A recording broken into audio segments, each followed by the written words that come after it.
जब इस प्रकार से उस बैल ने कहा तो परीक्षित जी ने कहा बस बस मैं समझ गया, आप इस बैल के स्वरूप में धर्म हो, क्योंकि इतनी निष्पक्ष बात केवल और केवल धर्म ही कर सकता है, किसी और के बस की ये बात करनी नहीं है। लेकिन ये काला पुरुष कौन है और ये तुम्हें क्यों मारना चाहता है? भैया मैं क्या कह सकता हूँ, इसमें इस काले पुरुष का कोई दोष नहीं, शायद मेरा ही कोई कर्म खराब रहा होगा। ये धर्म का जवाब है सजनों, धर्म के अलावा दूसरा जवाब नहीं दे सकता कोई ऐसा। राजा परीक्षित ने देखा कि मैं इसे छोड़ूंगा नहीं, लेकिन कलयुग तो बड़ा चतुर है, दोनों हाथ जोड़कर मुख में तिनका दबाकर परीक्षित जी के चरणों में आ पड़ा। त्राहिमाम, हे महाराजा परीक्षित, मेरी रक्षा करो, मैं आपकी शरण में हूँ। कलयुग ने कहा तुम कौन? परीक्षित ने कहा चो भाई तुम कौन हो? महाराज मैं कलयुग हूँ और मैं आ ही गया हूँ, तुम मुझे थोड़ी सी जगह दो। परीक्षित ने कहा सुनो, तुम कलयुग हो तो मेरे राज्य में क्यों आए? निकलो मेरे राज्य से। बोला महाराज सभी जगह तो आपका ही राज्य है, बताओ मैं जाऊं तो जाऊं कहाँ? थोड़ी सी जगह दे दो ना, बस सिर्फ थोड़ी सी जगह। परीक्षित जी ने कहा तो ठीक है, मदरा के ठेके पर, शराब के ठेके पर तुम्हारा वास होगा, दी हमने तुम्हें जगह। बोला भगवान गुजारे के लिए कम पड़ रही है, नेक्स्ट ईयर दे दो, न गुजारा हो जाएगा।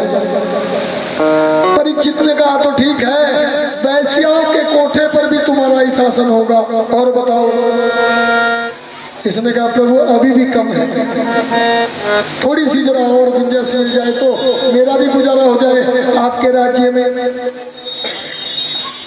परीक्षित ने कहा तो ठीक है, जुए में भी तुम्हारा ही वास होगा, और बताओ। इसने कहा तो प्रभु तीन चीज बताई, तीनों गंदी। अरे एक आध अच्छी सी जगह तो बता दो जहां मैं खुश होकर गुजारा कर सकूं, एक जगह दे दो। अच्छा देखो इतने बड़ी जगह में एक वीआईपी रूम होना चाहिए ना, एक जगह दे दो। सजनों अचानक राजा परीक्षित के मुख से निकल गया कि जाओ स्वर्ग में भी तुम्हारा ही वास होगा। अब यहाँ एक प्रश्न बनता है सजनों, भगवान कृष्ण श्रीमद् भागवत के 11 स्कंद में कहते हैं कि धातुओं में सोना मैं ही हूँ। अब सोने में भगवान का वास है या कलयुग का वास है, क्या माना जाए? भगवान खुद कह रहे हैं कि धातुओं में सोना मैं हूँ, और यहाँ कह रहे हैं कि कलयुग को वास दिया परीक्षित ने सोने में, इसे क्या माना जाए? तो देखिए समझने की बात ये सजनों कि जो मेहनत करने की बात बताओ, कलयुग ने क्या किया सजनों? सूक्ष्म रूप रख के परीक्षित के मुकुट में विराजमान हो गया और राजा परीक्षित की बुद्धि को उल्टा कर दिया। संत सेवक राजा क्या कर दिया, कल्पना भी नहीं कर सकते थे। राजा परीक्षित की कुटिया के सामने परीक्षित ने घोड़े को रोका और कहा बाबा मैं हजरत, लेकिन संत जी तो अपनी समाधि में लीन थे इसलिए सुन नहीं सके। परीक्षित ने दोबारा फिर कहा अरे बाबा एक गिलास पानी पिलाओ ना प्यासे को, संत जी नहीं सुन सके। परीक्षित ने कहा देखो देखो इस ढोंगी बाबा को, कोई आदमी इसके द्वार पर प्यासा मर रहा है और ये ध्यान की मुद्रा करके दिखा रहा है। एक बात बताओ सच बड़ी समझने की बात है, देखो पीछे में समझाऊंगा। अगर संत को पहचानने में भूल हो जाए, अगर प्रताप भानु ने एक तनु को बाबा समझ लिया जबकि वो नकली था, उसका शत्रु था, नतीजा क्या हुआ? राक्षस करना पड़ा परिवार सही। और एक असली बाबा को नकली समझने की भूल आज परीक्षित कर गया। इसने असली बाबा को नकली समझ लिया। संत को अगर समझने में भूल हो जाए तो परिणाम बड़ा भयंकर आता है। मेरे कहने का ये मतलब है। परीक्षित परीक्षित ने सांप गले में डाला कि सांप को देखकर तो बाबा एकदम चमक जाएगा, उठेगा, लेकिन ऐसा हुआ नहीं। परीक्षित जी तो अपने राज्य में गए और इधर से दौड़ कर नदी पर गए। गंगा जी में स्नान कर रहे थे उनके पुत्र श्रृंगी ऋषि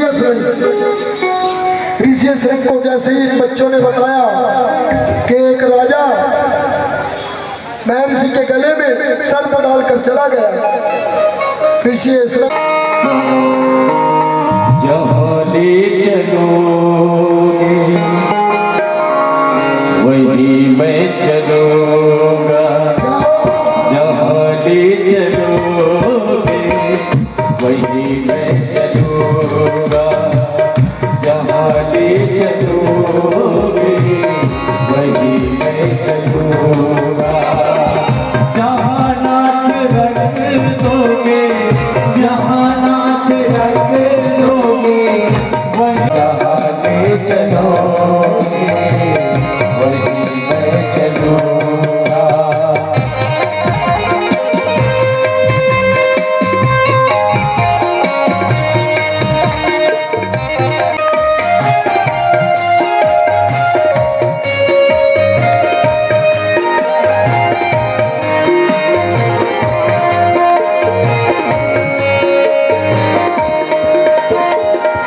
ये जीवन समर्पित चरण में तुम्हारे, तुम्हें मेरे सर्वस्व, तुम्हें प्राण प्यारे।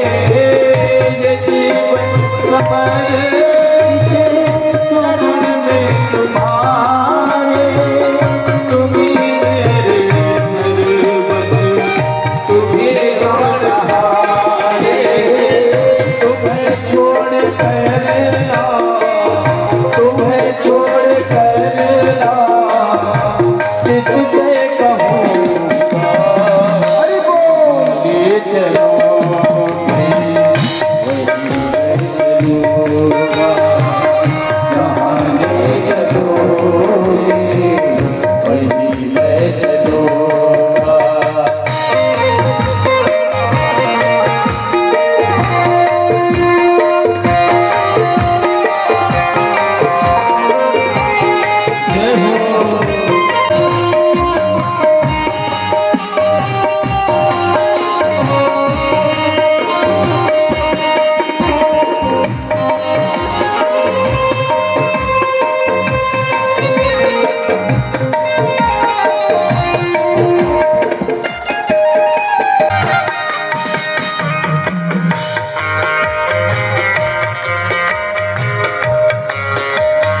व्यवस्था दयानाथ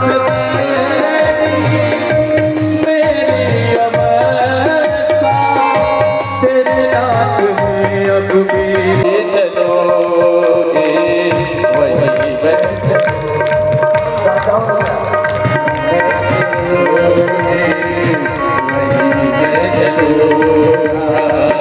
जहाँ नाथ रख दोगे यहाँ नाथ रख दोगे वहीं मैं रहूँगा जहाँ ले चलोगे वहीं मैं चलूँगा जहाँ ले चलोगे वहीं मैं चलूँगा वहीं मैं चलूँगा वहीं मैं चलूँगा। बोले श्रीमद् भागवत महापुराण की रात्रि किसी से रात रुके मेरे भगवान रुके। उन कौल भीलों ने हाथ जोड़कर प्रभु से कह दिया, हे भगवान, जाड़ों के 4 महीने तो हम नहाते ही नहीं है, लेकिन हमारा एक स्वभाव और है, क्या अगर अच्छे पासन या अच्छे पसंद ये देख लें जिस पर हम छोड़ते नहीं उसको भी लूट लेते हैं। तो भगवान ये नहीं देखते कि आप कितनी बार स्नान करते हैं परीक्षित। तो परीक्षित ने कहा, तो फिर गुरुदेव भगवान उम्र देखते होंगे, छोटे छोटे बच्चों को नहीं मिलना, बूढ़े बूढ़े महापुरुषों को मिलना है बस, दाढ़ी वाले बाबाओं को ही। आचार्य श्री सुखदेव जी ने कहा कि परीक्षित बताओ, ध्रुव जी की क्या आयु थी जब भगवान उनसे मिले?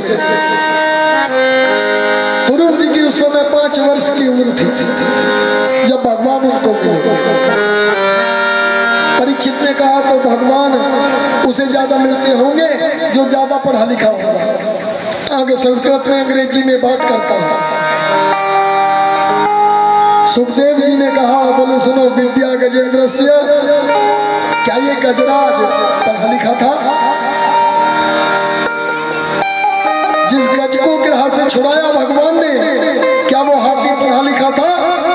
कौन से मंत्र का जाप करता था?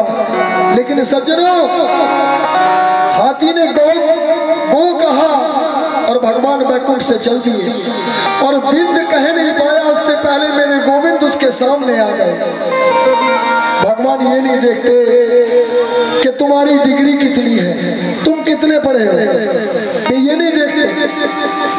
तो परीक्षित ने कहा, तो फिर जाति तो देखते होंगे ना, इन पंडित जी को ही भगवान मिलते होंगे, शूद्रों को थोड़ा ही मिलते होंगे, भी जाति तो देखते होंगे। सुखदेव जी ने कहा, बोले क्या जाति विदुरस्य यादव पते? विदुर की क्या जाति थी? विदुर तो दासी पुत्र था।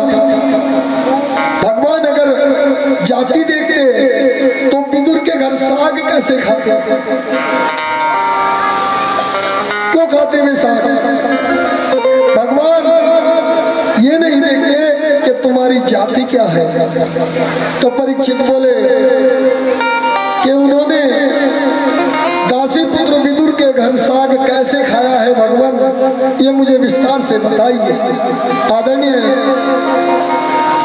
श्री सुखदेव जी ने परीक्षित से कहा कि राजन, पांडवों के साथ कौरव जब अन्याय कर रहे थे, लाक्षागृह में उनको जलाने का षड्यंत्र किया जा रहा था, तब कौरवों के पिता धृतराष्ट्र के सामने विदुर जी आकर बैठे। सजनों, विदुर कौरवों के महामंत्री थे। और एक बात बताऊं कि धर्म दोनों तरफ होता है। पांडवों की तरह धर्म था, धर्मराज युधिष्ठिर के स्वरूप में, और वो कौरवों के पास धर्म था विदुर भक्त के स्वरूप में। विदुर भी धर्म का अवतार थे। विदुर जी ने कहा धृतराष्ट्र से, बोले राजन, मैं मंत्री होने के नाते नहीं, एक भाई होने के नाते नहीं, एक नागरिक होने के नाते आपसे कुछ निवेदन करना चाहता हूँ। राजन, अन्य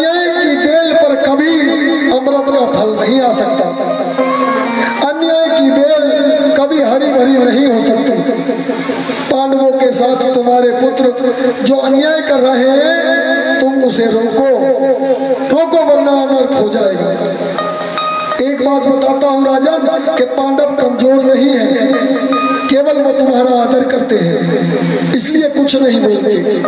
और शास्त्र कहते हैं कि एक नगर को नष्ट करने से यदि पूरा देश सुरक्षित रहता है तो उस नगर को नष्ट कर देना चाहिए। एक गांव को नष्ट कर देने से यदि पूरा प्रांत सुरक्षित होता है तो उस गांव को नष्ट कर देना चाहिए। एक घर को नष्ट कर देने से यदि पूरा महानगर सुरक्षित होता है तो उस घर को नष्ट कर देना चाहिए। और खानदान में एक व्यक्ति को त्यागने से यदि पूरा खानदान बचता हो तो उस व्यक्ति को छोड़ देना चाहिए, ये शास्त्र कहते हैं। तो सजनों, विदुर जी कहते हैं राजन तुम्हारे घर में ये दुर्योधन एक प्रकार से कलंक ही पैदा हो गया है, ये आपके परिवार को विनाश के कागार पर ले जाएगा। आपके साले जी शकुनी ने आपकी बुद्धि को विकृत बना दिया है। बाहर की आंखें तो आपके है ही नहीं, लेकिन अंदर की आंखों को भी उसने नष्ट कर दिया है। दुर्योधन को सजनों इतनी बात विदुर जी कह ही रहे थे कि दुर्योधन का आगमन हो गया। और दुर्योधन ने आते ही कहा क्यों दासी पुत्र, अरे मेरी कृपा से तुम मेरे यहाँ महामंत्री हो और मेरे पिताजी को मेरे ही खिलाफ भड़का रहे हो। शर्म नहीं आती तुम्हें? मेरा खाते हो और मेरे ही ऊपर गुर्राते हो। छोड़ो ये महामंत्री का पद, आज से आपकी कोई नौकरी वोकरी नहीं। बेचारे विदुर जी ने कहा दुर्योधन मेरा मंतव्य तुम्हें कष्ट देने का नहीं था। अरे मैं तो एक इस सर्वनाश को रोकने का प्रयास कर रहा था। लगा रखी जनता को दिखा रहे हैं कि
आज हरि आए विदुरी घर पावना, आज हरि आए विदुरी घर पावना, आज हरि आए, आज हरि आए, आज हरि आए।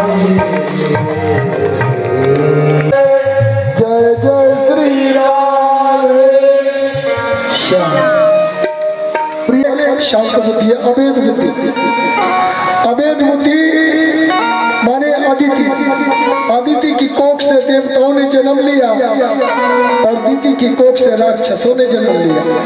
भेद बुद्धि, जहाँ तर्क वितर्क होगा वहाँ बुरे विचार ही प्रकट होते राक्षसों के रूप में, अभेद बुद्धि में। और अभेद बुद्धि जहाँ होगी वहाँ देवी संपदा का बाहुल्य होगा हृदय चित्र में।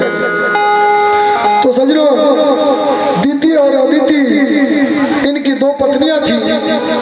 आज संध्या देखिए, शास्त्रों में प्रत्येक मार्ग बताए हैं। शास्त्रों ने कहा है कि संध्या काल में कभी भी नारी पुरुष को भोग नहीं करना चाहिए, क्योंकि संध्या काल में भगवान शंकर अपने गणों के साथ इस धरती का विचरण करते हैं प्रतिदिन। ऐसी परिस्थिति में यदि पति पत्नी भी भोग करते हैं तो जो संतान पैदा होगी वो वर्ण संकर पैदा होगी, पाप करेगी, संत ब्राह्मणों को सताएगी, धर्म का विक्षेप करेगी, पूरे कुल को नरक में ले जाएगी। इसलिए भोग समय भी शास्त्रों ने बताया है पति पत्नी के लिए। गृहस्थी कुछ नियम की होती है, जिसके पास कोई नियम नहीं वो गृहस्थी नहीं, घिसड़ती है। घिसड़ती गृहस्थी तो जब है जब उसके पास कुछ नियम है, जो गृहस्थ के नियम होते हैं। तो समझो, आज दिति ने अपने पति कश्यप से भोग इच्छा जाहिर की।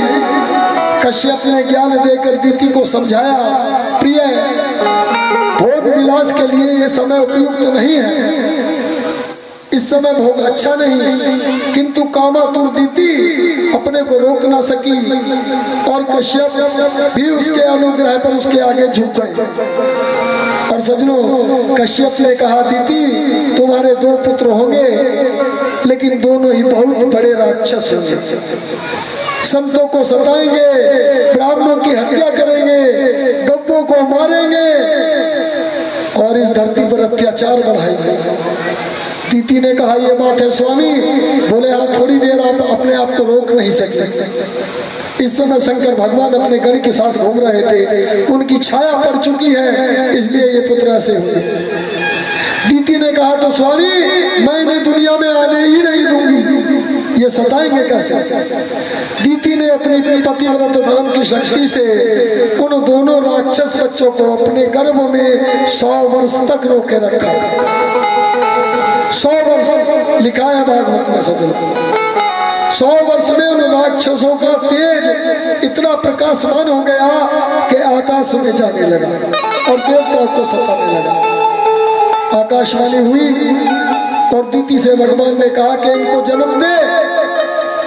दिति ने कहा, प्रभु मैं पुत्रों को जन्म नहीं दूंगी, ये संतों को सताएंगे, विप्रों को मारेंगे, गौ हत्या करेंगे, धर्म के खिलाफ होंगे, मैं इन्हें जन्म नहीं दूंगी।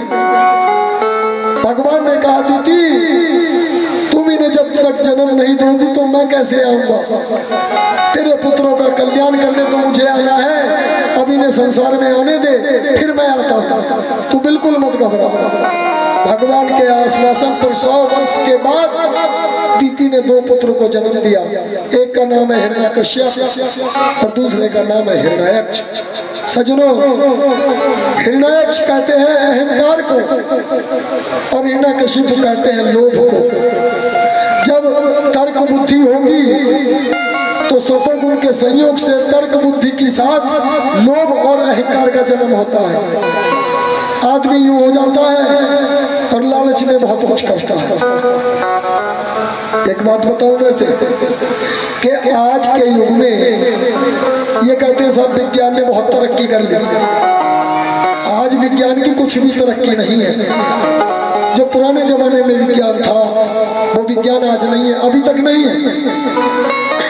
देखो, आज अगर हमें आकाश मार्ग से कहीं जाना हो तो 10-20 व्यक्ति हवाई जहाज में बैठकर एक साथ उड़ते हैं। पहले ऐसा विज्ञान था कि एक एक प्राणी आकाश में उड़ता था, एक एक अलग अलग। इधर से उड़े जा रहे थे देव ऋषि नारद, नारायण नारायण, और उधर से उड़ के आ रहा था कश्यप पुत्र हिरण्याक्ष। देखो दुष्टों का स्वभाव देखो, उड़ते उड़ते आ रहा था और आते ही नारद जी को पकड़ लिया। बोले क्यों बाबा, खाली बीना नहीं बजाना जानता है, कुछ लड़ना भिड़ना भी जानता है? नारद ने कहा भैया लड़ना भिड़ना तो हम बिल्कुल नहीं जानते, पर हाँ लड़ाना भिड़ाना खूब जानते हैं। हिरण्याक्ष ने पकड़ लिया। बोले नहीं आज मेरी साथ तो तुझे लड़ना ही पड़ेगा। नारद ने कहा भैया मैं बाबा हूँ, मेरा काम लड़ने भिड़ने का नहीं है, तो जबरदस्ती करने लगा है। बोले बाबा आज लड़ना ही पड़ेगा, मेरे हाथों में खुजली चल रही है इसलिए लड़ना पड़ेगा। नारद ने कहा तुम मुझसे लड़के तुझे क्या मिल जाएगा, तेरी खुजली भी ना मिटेगी। फिर बोले अगर मैं तेरे बराबर का योद्धा तुझे बता दूं, बोले तो बताओ कोई हो तो। त्रिलोकी में कोई नहीं मिला। बोले है, कहा है?